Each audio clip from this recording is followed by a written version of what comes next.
I mentioned a guy named Gerald Zaltman. He's from like the 80s or 90s, and he basically kind of has a longer process that would be interviewing lots of customers, and it's like kind of this whole like visual thing. But essentially his core thesis, which is like known fact, which is that 95% of human thought is subconscious. And the subconscious thinks in images and emotions, not in language. And so a lot of times people are thinking about what are the product values, and like that's why somebody's buying. Maybe, but most likely there's a lot of deeper things that are not there. So we actually do a whole like process to kind of try to uncover, what are the motivations, or how would we show visually the product and how it would connect with the customer. So our process is kind of based off of Zaltman's. It's just like the shortened version to do this in a quick environment, because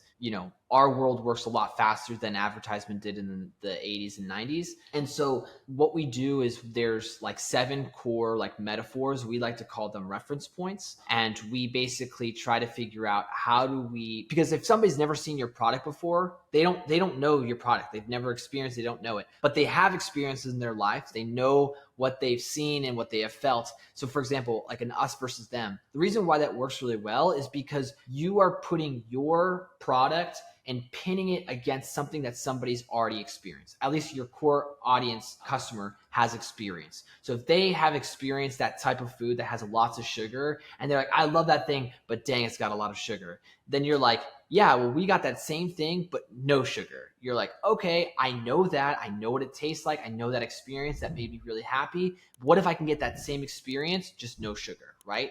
So there's 7 metaphors that we go after, and we try to figure out which ones we want to use for that brand. That gives us kind of like a roadmap of like, okay, there's a lot here, but like maybe we pick 3 or 4. Then we'll actually go into, okay, now we're going to come up with video concepts or graphic concepts for like each one of those, aspects that we want to test.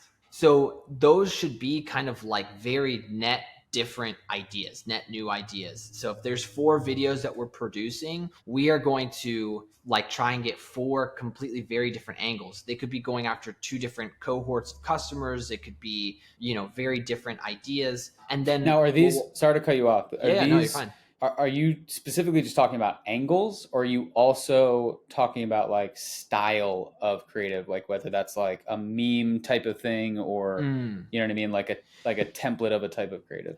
Is it both? Kind of, yeah, because the metaphors help us understand, like, for example, one of the metaphors or reference points is transformation. So it's the change between state A to state B. So that's really like before and after, right? So we might want to show visually before and afters, as well as talking about before and afters, right? Which would be very different than talking about a journey. A journey would be showing the progress in between state A and state B. So our reference points, the things that help us understand why the customer might buy, also helps us understand the visuals that we will have. Now, what you're saying is kind of interesting, or asking, which is like, oh, don't you have like these like templated things of like, we're going to do this and we're just going to plug all that in? Yes and no, because we want things to be original. I think that's like what makes us different, is that when you're working with Goodo Studios, we want the content to be original. Why? Because everybody is doing very similar stuff. And like, even if you have competitors, you want your brand to stand out. You need to be unique. If you're not unique, then how are you any different? Like, how are you going to be standing out in the newsfeed, things like that?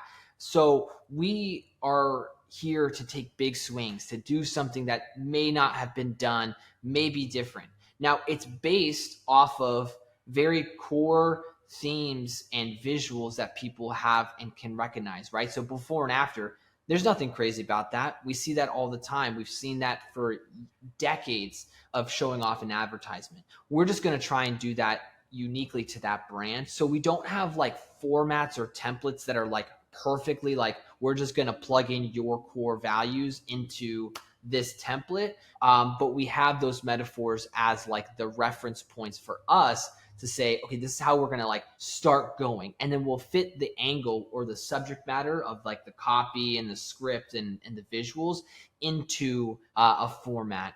Now, I think over time, the goal is to find what are those core formats that work for that brand, and then start to continue to like exponentially grow that and like continue to tweak that. So I think how we work with brands at the beginning versus, 3-6 months down the road is kind of different. And it really comes down to figuring out what formats are working for them. Yep. I don't know at the beginning. So that's why we come up with lots of different ideas. We decide, hey, these are the avenues we're going to take. If they don't work, then we'll take these avenues, and we'll just keep going down the list. And as we get data back, we'll start to like hone in on what's going to work or not.